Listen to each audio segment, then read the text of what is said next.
ታሪኽን መንነትን ህዝቢ ወልቃይት ጠገዴ ሰቲት ሑመራ በአግባቡ ተሰኒዱ ከቀመጥ ይግባእ ተባሂሉ ኣብ ትግራይ ዘሎ ህሉ ፖለቲካዊ ኩነታት ናብ ዝኸፈአ ብርኪ እናገደደ ምምጽኡ ተሓቢሩ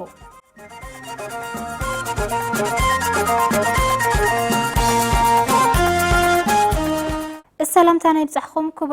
كبرانن تملكتنا كابام حرا ميديا كوربوريشن مدب قانقوا تغرينيا ناي ساعة زينا حيزنا لكم قريبنا لنا مستوم زيناتات حبيركم سان حيز قبر آنيلن هافتي بقدام النت بحثر زيناتاتنا خنفلموم اتوم زيناتات وندم دباش كم سعبك أربومي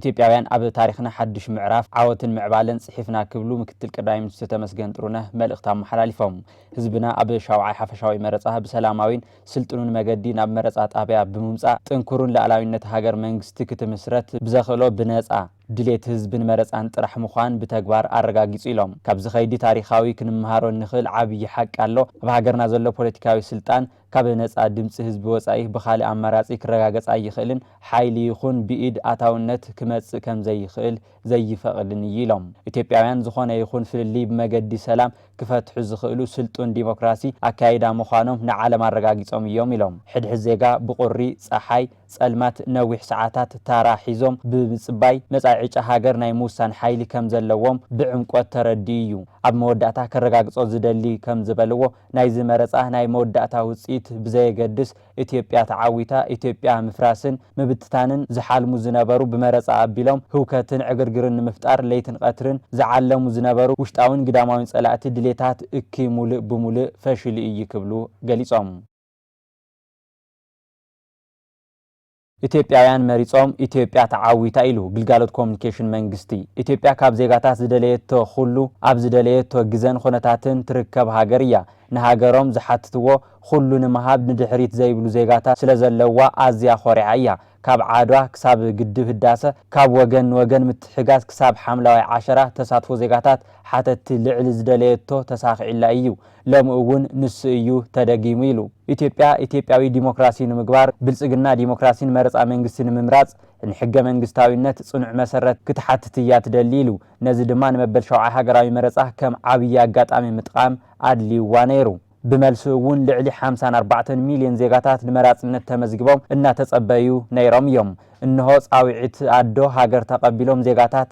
ሓደ ከይተረፈ ወጽኦም እናመረጹ ውዒሎም እዮም ንለይቲ እውን ኣፍሪቆም እዮም ኣብ ታሪኽ መረጻ ኢትዮጵያ ዜጋታት ነውሕ ሰዓታት ተሰሊፎም ድምጽ ዝሃብሉ ፍሉይ መረጻ እውን እዩ እቲ መረጻን ከይሳለጥ ባዕድን ባንዳታት ተዋዲዶም ዘይኹዓትዎ ጉድጓድ ዘይመርኮዝዎ እንቅፋት ኣይነበረን ኮይኑ ግና ኢትዮጵያ ዝመረጸቶ ፈታዊ ሃገር ኢትዮጵያዊ ዘይከኣሎ ነገር ስለዘይነበረ በዓወት ተዛዚሙ ኢትዮጵያውያን በሰላማዊ መገዲ መሪጾም ኢትዮጵያውን ተዓዊታ ኢሉ ንጻውዒት ዲሞክራሲያዊ መረጻ ኢትዮጵያ ተቀቢሉ ካብ ንጉሆ ክሳብ ምሸት ብምራጽ መልሲን ዝሃበ ህዝቢ ሕገ መንግስታዊ ስርዓት ንኽጸንዕን ዜጋታት በሰላም ንክመርጹ ጥጡሕ ባይታ ንዝፈጠሩ ኣካላት ጸጥታ እዋናውን ትኽክላውን ሓበሬታ በብደቂቃ እናብጽሑን ዝነበሩ ትካላት መራኸብቲ ሓፋሻት ከምውን ነቲ ኸይዲ መረጻን ዝመርሑን ንዝተሓባበሩን ንዝተዓዘቡን ኩሎም ኢትዮጵያውያን ተመስኪኖም እዮም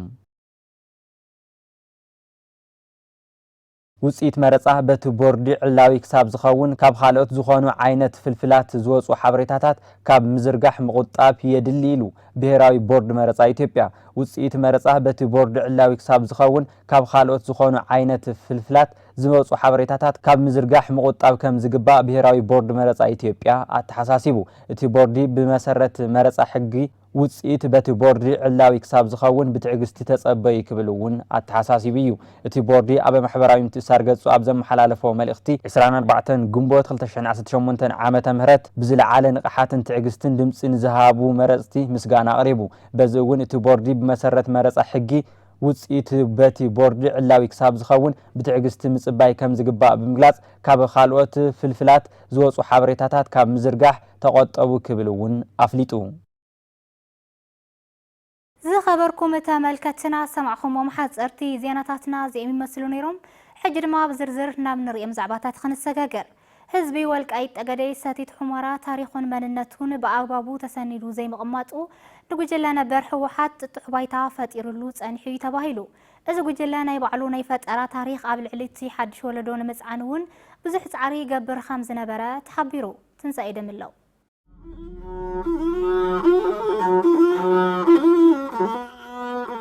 ህዝቢ ወልቃይት ጠገዴ ሰቲት ሁመራ ዓብይ ታሪክ ዘለዎ ማሕበረሰብ አምሓራ እዩ። እዚ ማሕበረሰብ ኩሩዕ ሓረስታይ ጋሻ ተቐባሊን እንትኸውን ብኻሊእ መዳይ ድማ ወሰን ሃገሩ አኽቢሩ ዝነብር ተኩሱ ዘይስሕት ብሰበይቱን ብሃገሩን ንዝመጾ ምሕረት ዘይፈልጥ ተባዕ ህዝቢ እዩ። ዘይነሃቱ ኣይምነይን ነሃቱ እውን ብዘይፍቃዱ ኣይህብን። ተፈጥሮ ዝዓደለቶ ኩሉ ዘማልአ ልሙዕ መሬት ኣለዎ። ይሓርሰሉ የፍርየሉ ዝጸገሞ የጸግዐሉ። ይኹን ዳ እምበር ታሪክ ባህሊ መንነት ስነ ልቦናን ጅግንነትን እዚ ህዝቢ በአግባቡ ተሰኒዱ ኣይተቐመጠን። እዚ ብዘይ ምዃኑ እውን ክውሕጦ ደልዩ ንዝወረሮ ወራሪ ጉጅለ ህወሓት ጽቡቕ አጋጣሚ ኮይኑሉ ጸኒሑ እዩ። ናይ ህዝቢ ወልቃይት ጠገዴ ታሪክ መንነት ባህሊ ስነ ልቦና ጅግንነት ናይቲ ማሕበረሰብ ሓፈሻዊ እሴት ብመጽሓፍ ተጻሒፉ ተሰኒዱ ብዘይ ምቕማጡ ህወሓት ናይ ባዕሉ ትርክቲ እናፈጠረ ኣብቲ ቦታ ንሱ ናይ ባዕሉ ዝኾነ ናይ ሓሶት ትርክቲ በመፍጣር ናይ ሓሶት ጀጋኑ በመፍጣር ዝተጻሓፉ ናይ ስክሪፕት ማለት ይካል ጀጋኑ በመፍጣር ከምዚ ዓይነት ታሪክ ሰሪሕና ኢና መጺና ከምዚ ዓይነት ዋጋና ከፈልና ኢና መጺና ዝብል ናይ ሓሶት ትርክቲ ንኽፈጥር ዕድል ፈጢሩሉ እዩ ማለት እዩ ህወሓት። ድሕሪ ደኣ ናይቲ ማሕበረሰብ ጅግንነት ናይቲ ማሕበረሰብ መንነት ታሪኹ ባህሉ ቋንቋኡ እሴቱ ሓፈሻዊ መንነቱ ዝገልጹ ነገራት ኩሎም ተሰኒዶም ተጸንሑ ነይሮም ህወሓት ነቲ ዕድል ኣይምረኸበን ነይሩ ማለት እዩ። ሓይልታት ህወሓት ኣብ ልዕሊ ህዝቢ ወልቃይት ጠገዴ ብፍላይ ከዓ ኣብ ልዕሊ እቲ ሓዱሽ ወለዶ ኣካላዊ ጥራሕ ከይኮነስ ስነ ልቦናዊ ጽዕንቶ ዘሕድሩ ናይ ፈጠራ ትርክትታት ክነዝሑ ጸኒሖም እዮም። እዚ ክኸውን ዝኽኣለ ድማ ሓፈሻዊ መንነት እቲ ማሕበረሰብ ብዝግባእ ተጻሒፉ ብዘይ ምቕማጡ እዩ። ዝተፈለየ ናይ ስለላ ልምዲ ዘለዎም ከም ዝኾኑ ገይሮም ብምዝራብ ከምኡውን ብዙሕ ዋጋ ከፊሎም ማንም ከፊልዎ ዘይፈልጥ ብዙሕ ዋጋ ከፊሎም ዝመጹ ጀጋኑ ገይሮም ብምሕሳብ ጥራሕ ዘይኮነስ ነቲ ማሕበረሰብ ብምንጋር ብዘይ ንሳቶም ተኳሳይ ዘየለ ብዘይ ንሳቶም ጀግና ዘየለ ገይሮም እናቀረጹ መጽዮም እዮም። ብፍላይ ከዓ ኣብቲ ሓዱሽ ወለዶ ሓድሽ ዝኾነ ትርክቲ እናፈጠሩ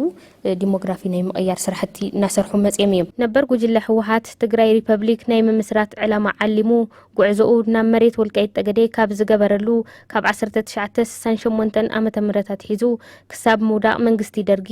ካብኡ ሓሊፉ እውን ድሕሪ ውድቀት ደርጊ ክሳብ ውድቀት ኢህአዴግ ኣብ ልዕሊ ህዝቢ ወልቃይት ጠገዴ ተዘሪቡ ዘይውዳእ ግፍዒ ፈጺሙ እዩ። እዚ ንዘመናት ዝጸንሐ ግፍዒ እውን ብኣግባቡ ተጻሒፉ ንወለዶ እንተዘይተቐሚጡ ተመሳሳሊ ጸገም ምፍጣሩ ኣይተርፍን። ካብ ናይ ትማሊ ናይ ወለዱ ወጽዓ ተማሂሩ ንጽባሕ ብንቕሓት ከባቢኡን ማሕበረሰቡን ዝሕሉ ወለዶ ንምፍጣር ታሪክ ሰኒድካ ምጽናሕ ኣገዳሲ እዩ። ድሕሪ ደኣ እዚ ዝተገበረ ግፍዒ ንወለዶ ዘይመሓላለፍ እንድሕር ኮይኑ ተጻሒፉ ዘይቕመጠሉ እንድሕር ኮይኑ እቲ ማሕበረሰብ ናብ ዳግም ባርነት ናይ ምእታው ዕድል ኣለዎ ማለት እዩ። እቲ ዝተፈጸመ ግፍዒ ኣብ ኣያታቱ ኣብ ወለዱ ዝተፈጸመ ግፍዒ እንድሕር ደኣ ዘይፈልጥ ኮይኑ ህወሓት ዳግም መጽያነት ከባቢ ተተቆጻጸረት ምንም ዘይክመስሉ ይኽእል እዩ። ምክንያቱ ዘይተጻሓፈ ነገር ስለ ዝርሳዕ ኣብዚ ሕጂ እዋን ንህዝቢ ወልቃይት ጠገዴ ዝገልጹ ብዙሓት ውጽኢታት ህትመት ማለት እውን ናይ ታሪክ ናይ መጽናዕትን ምርምርን ውጽኢታት እናወጹን ንኣንበብቲ እናበቁዑን ይርከቡ። ታሪክ መንነት ባህሊ ስነ ልቦናን ሓፈሻዊ እሴት እዚ ማሕበረሰብ ዝገልጹ ዝተፈላለዩ ውጽኢታት ህትመት ብተወለድቲ እቲ ከባቢ መንነትን ሓቂን እቲ ህዝቢ ብዝፈልጡ ውልቀ ሰባትን ትካላትን ሓተሙ ምውጻእ ካብ ዝጅምሩ ውዒሎም ሓዲሮም እዮም። እዚ ድማ ኣዝዩ ክበረታታዕን ክድገፍን ዘለዎ ስራሕ እዩ። እኔ ሳማራ ነኝ የጊዮን ፍሬ ነኝ እኔ ሳማራ ነኝ። ከተማ ባህር ዳር ኣብ ዘፈር ቱሪዝም ኢትዮጵያ እናተጠናኸረት ዝመጸት ማእኸል ተፈጥሮን ታሪኽን ከም ዝኾነት ተገሊጹ። እታ ከተማ ንዑደተኛታት ዝተመቻቸወ ኩነታት ኣየር ከም ዘለዋ እውን ተሓቢሩ። ወንድም ደባሽ ተወሰኸ ኣለዎ። ባህር ዳር ኣብ ሰሜን ምዕራብ ኢትዮጵያ ትርከብ ታሪኻዊትን ብሃፍቲ ተፈጥሮ ዝተዓደለትን ከተማ እያ። እታ ከተማ ብፍላይ ኣብ ወሰን ሩባ ጣና ምህላዋን ኣብ ጥቓ ጥንታውያን ገዳማት ምህላዋን ኣብ ዘፈር ቱሪዝም ልዕል ዋጋ ንክህልዎ ገይሩ እዩ። በብዓመቱ ብብዙሕ ኣሽሓት ዝቑጸሩ በጻሕቲ ውሽጢ ዓድን ወፃን ናብታ ከተማ ይውሕዙ እዮም። እቲ ልቢ ቱሪዝም ባህር ዳር ዝኾነ ቃላይ ጣና ብትሕዝቶኡ ዓብዪ ኮይኑ መበገሲ ብዙሓት ሩባታት ምዃኑ ይፍለጥ። እቲ ቃላይ ብተፈጥራዊ ጽባቀው ጥራሕ ዘይኮነስ ብምኽንያታት ኣብ ውሽጡ ዝርከቡ ደሴታትን ገዳማትን ማእኸል ታሪኽን ሃይማኖትን ኮይኑ ይርከብ። ኣብቲ ቃላይ ዝግበሩ ጉዕዞታት ጀልባ ንቱሪስት ምስ ተፈጥሮ የቀራርብዎ እዮም። ብፍላይ ንምዕራብ ፀሓይ ዝረአ ትዕይንቲ ብዙሓት ጎብነይቲ ይማረኽሉ እዮም። ኣብ ዙርያ እቲ ቃላይ ዝተሃነፁ ሆቴላትን መዘናግዒ ማእኸላትን ኢኮኖሚያዊ ምንቅስቃስ እታ ከተማ እናጠናኸሩ መፅዮም እዮም። መንጫዕጫዕታ ጢስ እሳት ምልክት ሓይሊ ተፈጥሮ ወይ ጢስ እሳት ተባሂሉ ዝፅዋዕ መንጫዕጫዕታ ካብ ዓበይቲ መስሕባት ቱሪስት ባህር ዳር እቲ ሓደ ተጠቃሳይ እዩ። ጢስ እሳት ዝብል ሽም ብሰንኪ እቲ ውሕዞ ማይ ዝወፀ ትኪ ዝመፀ ከም ዝኾነ ይዝረብ። እዚ መንጫዕጫዕታ ብፍላይ ንወፃኢ ዕደተኛታት ዝስሕብ ተፈጥሮኣዊ ከባብን ታሪኻዊ ክብሪ ሩባ ኣባይ እዩ። ኣብ መስታወቅያታት ቱሪዝም ኢትዮጵያ ስእሊ እቲ መንጫዕጫዕታ ብተደጋጋሚ ዝረአ ዓብይ መስሕብ ቱሪዝም ከባቢ ከተማ ባህር ዳር እዩ። ኣብ ዙርያ ቃላይ ጣና ዝርከቡ ሃፍቲ እምነትን ታሪኽን ዝኾኑ ጥንታውያን ገዳማት ብዙሓት ኣማእቲ ዓመታት ዝቑፀሩ ዕድመ ዘለዎም እዮም። እዞም ገዳማት ኣብ ውሽጦም ታሪኽ ቤተክርስትያናት ኦርቶዶክስ ተዋህዶ ኢትዮጵያ ባህላዊ እሴታትን ጥንታዊ ስእልታትን ሒዞም ይርከቡ። ቱሪስትታት ባህላዊ ኣሰራርሓ ኣብያተ ክርስቲያናት ኣብ ውሽጢ እተን ኣብያተ ክርስቲያናት ዝርከቡ ስእልታት ቅዱሳንን መጻሕፍቲ ብራናን ንምርኣይ ናብዞም ቦታታት ይጓዓዙ እዮም። እዚ ድማ ንከተማ ባህር ዳር ካብ ተፈጥሮኣዊ ቱሪዝም ሓሊፉ ማእኸል ባህላዊ መንፈሳዊ ቱሪዝም ገይርዎ እዩ። እታ ከተማ ብዘለዋ ዘመናዊ ገጽታ ብዝተወደበ መንገድታት ብሓምለዋይ መረበትን ዓበይቲ ኣእዋምን ከምኡውን ብሰፋሕቲ መዘናግዒ ቦታታትን እትፍለጥ ከተማ እያ። ኣብ ቀረባ ዓመታት ቁጽርን ጽሬትን ሆቴላት፣ ቤት ብልዕታት፣ ማእኸል መዘናጋዒታት እናወሰኸት ብምጻእ ዘፈር ቱሪዝም እታ ከተማ ምዕባለ እናርአየ ይርከብ። ነዚ እውን ድሕሪ እቲ ሃገራዊ ለውጢ ኣብቲ ከባቢ ብዙሓት ስራሕቲ ልምዓት ተሳሊጦም ዕጽፊ ጽባቐ ውቅብነታን እታ ከተማ ብምዕባይ መስሕብ ቱሪዝም እናወሰኸ ይርከብ። እታ ከተማ ንዑደተኛታት ዝተመቻቸወ ኩነታት ኣየር ዘለዋ ኮይና ብሰላማውን ጽሩይን ከባቢ ትፍለጥ እያ። እዚ ኩነታት ንስድራ ቤታት ጉዕዞ ንዕረፍትን ንዓለም ለኻዊ ቱሪዝምን ምቹውቲ ክትኸውን ገይርዋ ኣሎ። ምህዞ ዕድል ስራሕን ምንቅስቃስ ንግድን ኣብ እቶት እታ ከተማ ዓብይ ኣስተዋጽኦ ኣለዎም። ኢንዱስትሪ ሆቴላት፣ ኣገልግሎት መጓዓዝያ፣ መሸጣ ባህላዊ ናውትን ንግዲ ምግብን ኣብ ኸይዲ ቱሪዝም ብዙሕ ረብሓ ዘምጽኦ ምንቅስቃስ እዩ። ይኹን እምበር ነቲ ዘፈር ካብ ዘጋጥምዎ ጸገማት እቲ ቀንዲ ናይ መሰረተ ልምዓት ሕጽረት፣ ሓለዋ ከባቢ ሕጽረት ማስታወቅያን ቱሪዝምን እዮም። ክኢላታት ከም ዝብልዎ እዞም ጸገማት እንተተፈቲሖም ባህር ዳር ኣብ ኣፍሪካ ካብ ዝርከቡ ዓበይቲ መባጽሕቲ ቱሪስትታት እታ ሓንትን ዋነኛን ክትኸውን ትኽእል ከተማ እያ። ከተማ ባህር ዳር ጽባቐ ተፈጥሮ፣ ታሪኻዊ ቅርስታት፣ መንፈሳዊ ሃፍትታትን ዘመናዊ ምዕባለን ብሓደ ዝሓዘት ፍሊት ከተማ እያ። ከምኡውን ጥንታውያን ገዳማት ክብሪ ቱሪዝም እታ ከተማ እናተጠናኸረ ይርከብ። ኣብ ቀጻሊ ስራሕቲ መሰረተ ልምዓትን ማስታወቅያ ቱሪዝምን እንተተጠናኺሮም ከተማ ባህር ዳር ኣብ ኢትዮጵያ ጥራሕ ዘይኮነስ ብደረጃ ኣፍሪካ ተነሓናሒት መባጽሕቲ ቱሪዝም ክትኸውን ከም እትኽእል ይግለጽ። ኣብ ኸይዲ ምዕባለ ቱሪዝም እታ ከተማ ብጠመተ እንተተሰሪሑ ክልላውን ሃገራውን ምዕባለ ኢኮኖሚ ምምጻእ ከም ዝከኣል ክኢላታት እቲ ዘርፊ ይሕብሩ እዮም። ኣብ ትግራይ ዘሎ ህሉ ፖለቲካዊ ኩነታት ናብ ዝኸፍአ ብርኪ እናገረደ ምምጽኡ ንህዝቢ ትግራይ ንዝለዓለ ስግኣት የቃልዖ ከም ዘሎ ኣባል ኮሚቴ ምንቅስቓስ ደለይቲ ለውጢ መምህር ገብረ ኪሮስ ሕሉፍ ተዛሪቦም። መንእሰይ ትግራይ ጉጅለ ነበር ህወሓት ካብ ታሪኹ ኣካይድኡ ክወፅእ ከም ዘይኽእል ብምርዳእ ይኣክል ክብሎ ከም ዝግባእ እውን ወሲኾም ሓቢሮም። ተወሳኺለና ሓቢርና ንከታተል።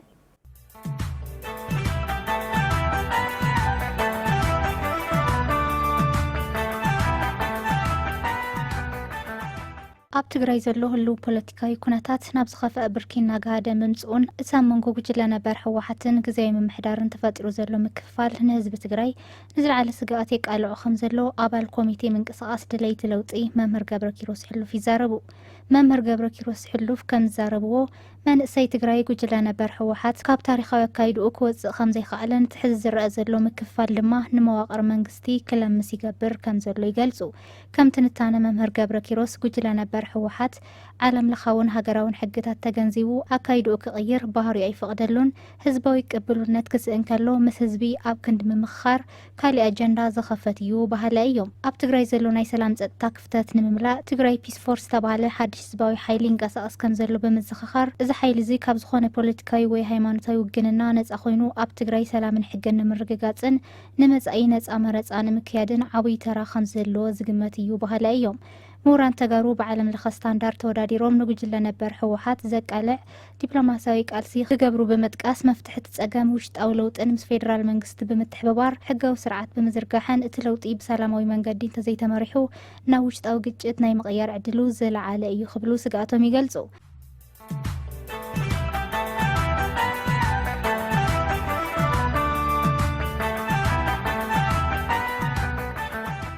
ትግራይ ዘሎ ፖለቲካዊ ምስሓብን ክፍተት መምሕዳርን ንምፍታሕ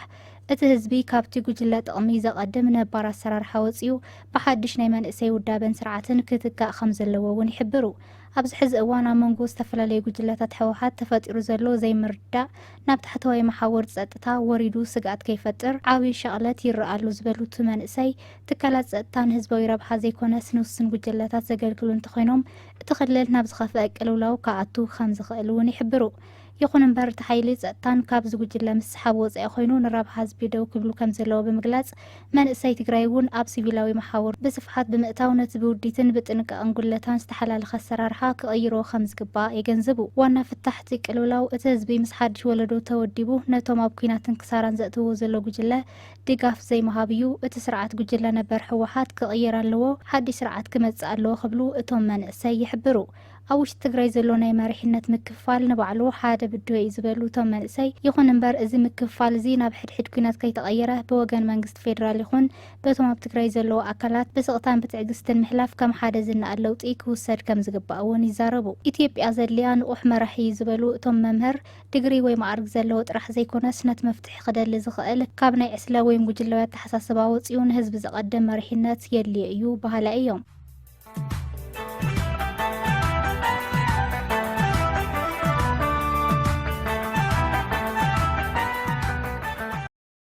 ኣብ ክልል ኣምሓራ ልዕሊ 1.7 ቢልዮን ፈልሲ ንምትካል ተዳልዮም ከም ዘለው ቢሮ ሕርሻ ትኽልል ኣፍሊጡ። ኣብ ዝመጽእ ሓጋይ መደብ ሓምለዋይ ኣሰር ብዓወት ንምትግባር ሰፊሕ ምድላዋት ከም ዝተገበረ እውን ሓቢሩ። ዮሐንስ ተስፋይ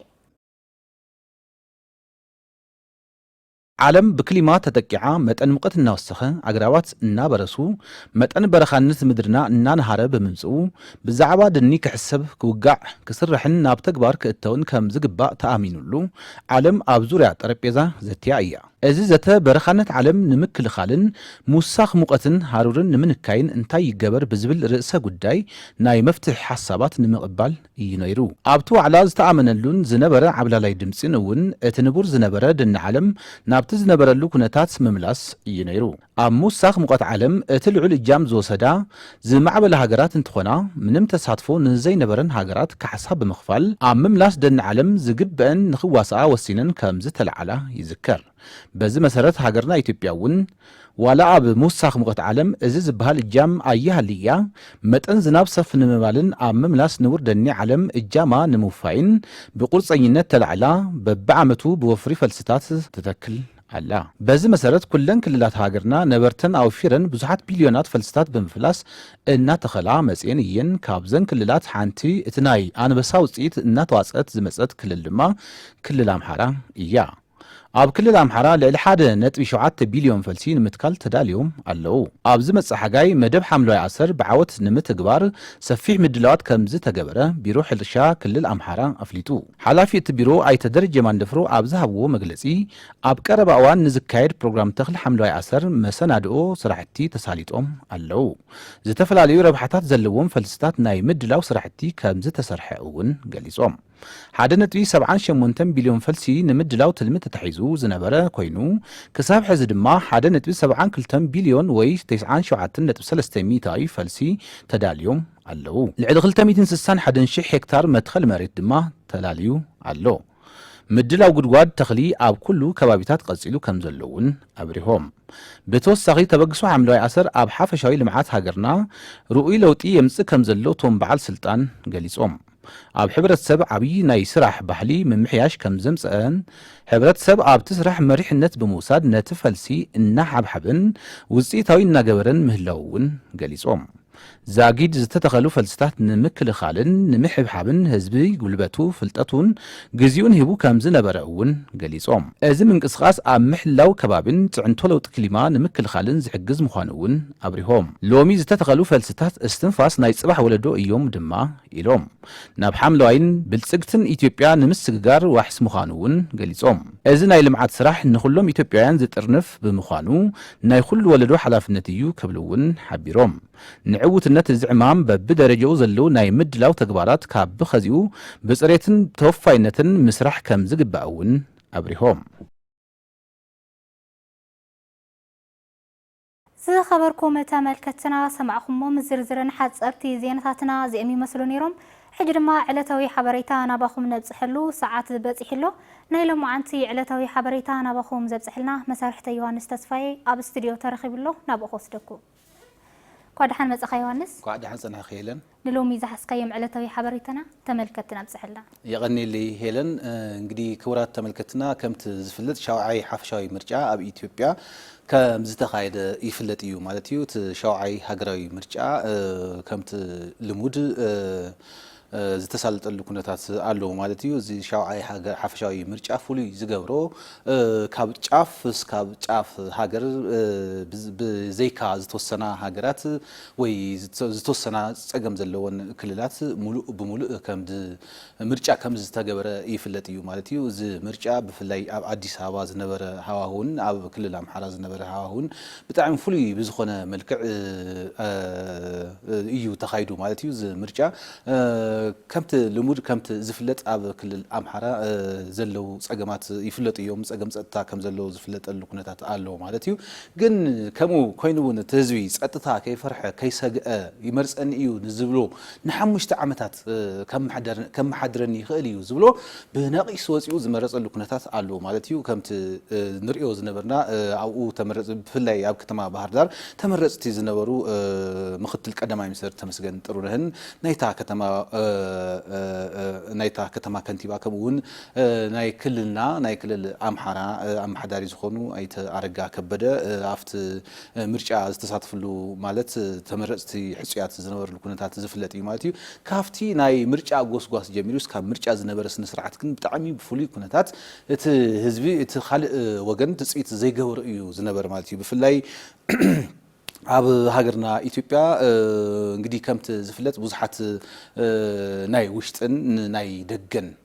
ጸላእቲ ከም ዘለው ዝፍለጥ እዩ ማለት እዩ ዞም ናይ ደገ ጸላእቲ ናይ ባዕሎም ዝኾነ ኮንሰርን ከም ዘለዎም ኩሉ ዝፈልጦ ጋህዲ እዩ ቶም ናትና ኣብ ውሽጢ ዘለው ከዓ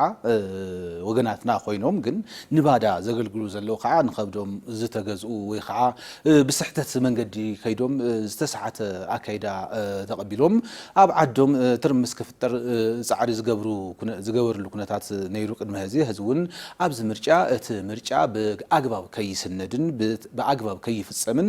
ዝተፈላልዩ ስራሕቲ እናሰርሑ ዝተፈላልዩ ዕንቅፋታት ዘምጽሉ ኩነታት ነይሩ ማለት እዩ ግን ህዝቢ ኢትዮጵያ ህዝቢ ኣምሓራ ህዝቢ አዲስ አበባ ግን እዚ ሁሉ ኩነታት እዚ ሁሉ ዕንቅፋታት ከይበገሮ እዚ ሁሉ ዕንቅፋታት ከይዓንቅፎ እዚ ሁሉ ዕንቅፋታት ንከይመርጽ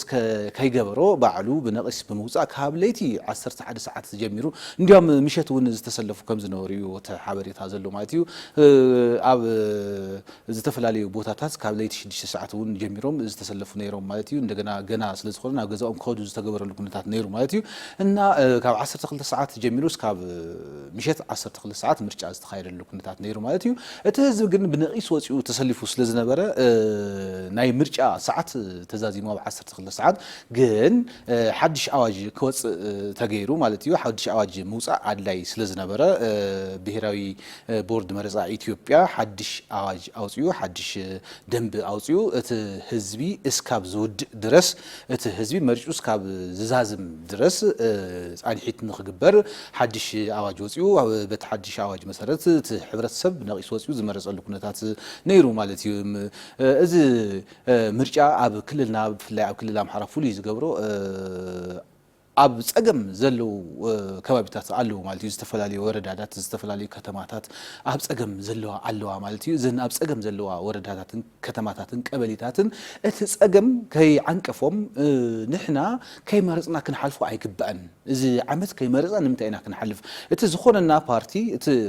ንሓሙሽተ ዓመታት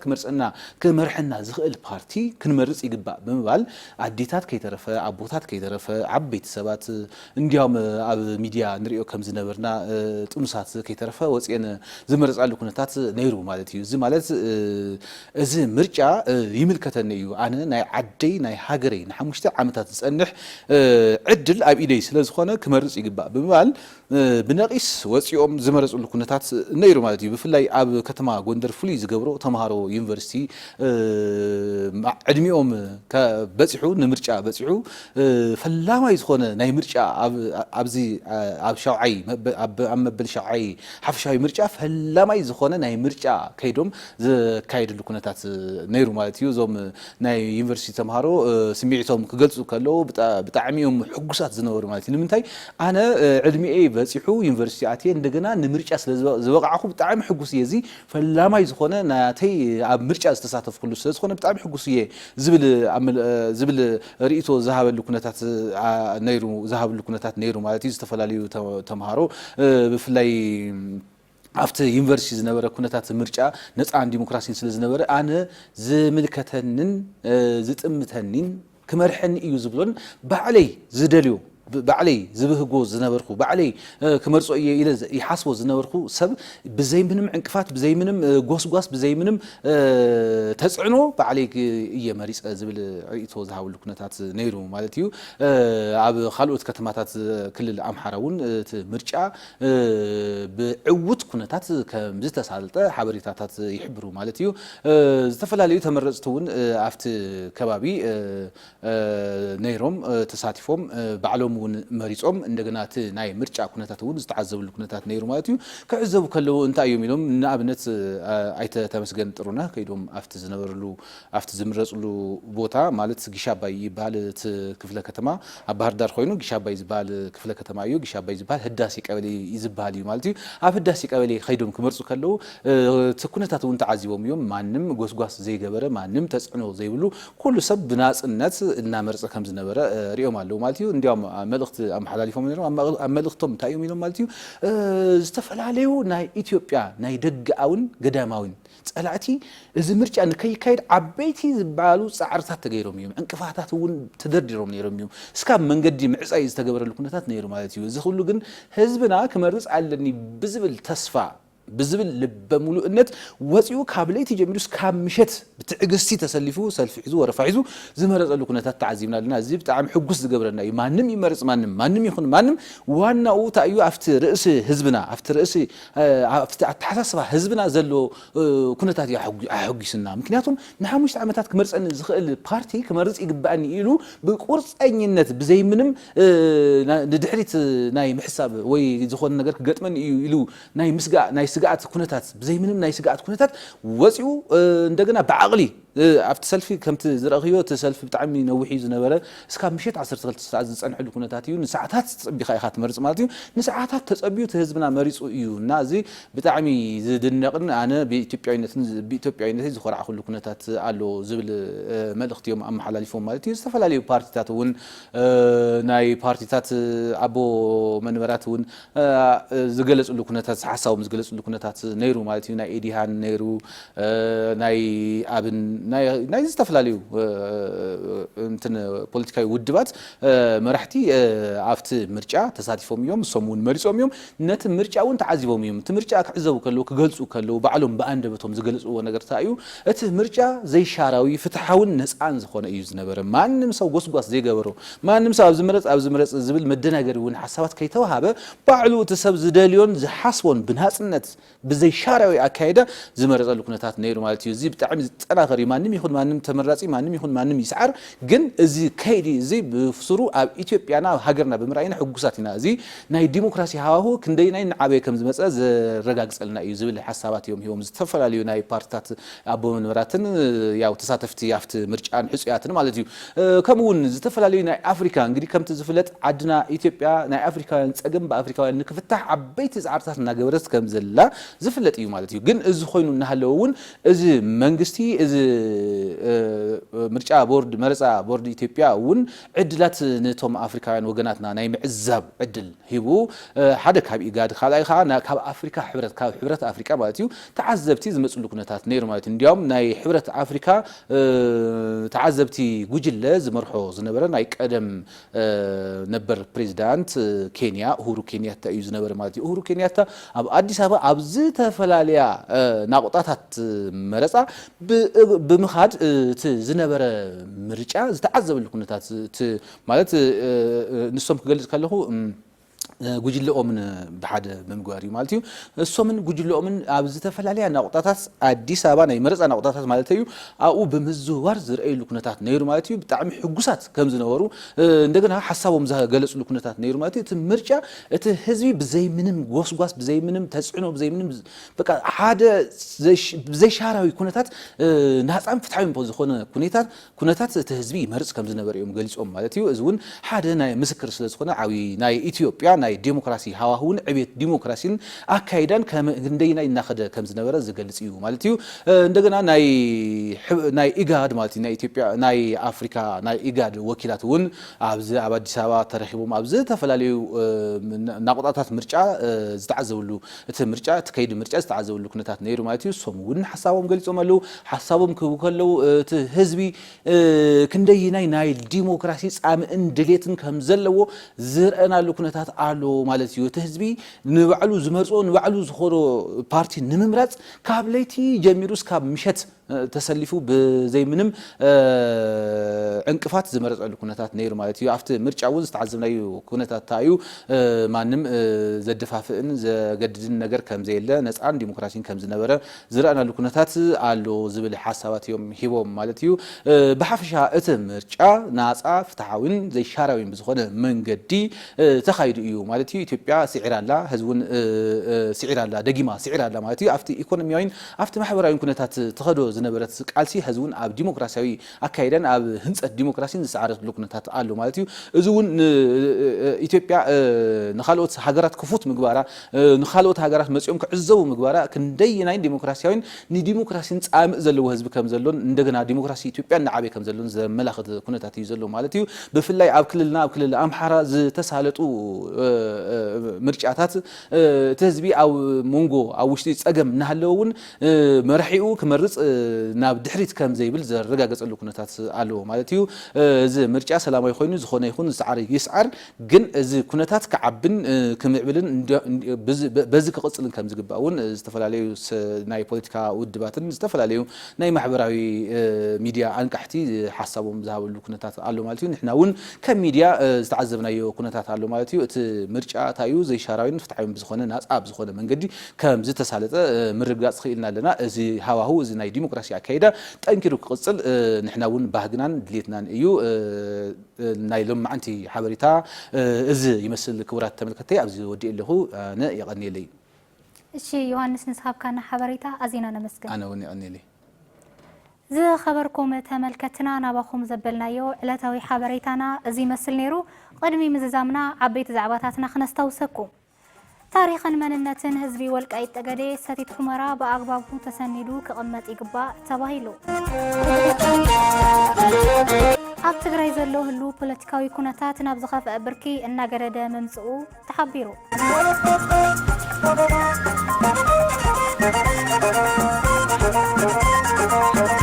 ዝኸበርኩም ተመልከትና ንሎሚ ዝሓረናልኩም ዜናታትና እዚኦም ይመስሉ ነይሮም ምስ ዝቐረየ ምድለዋትና ሰናይ ግዜ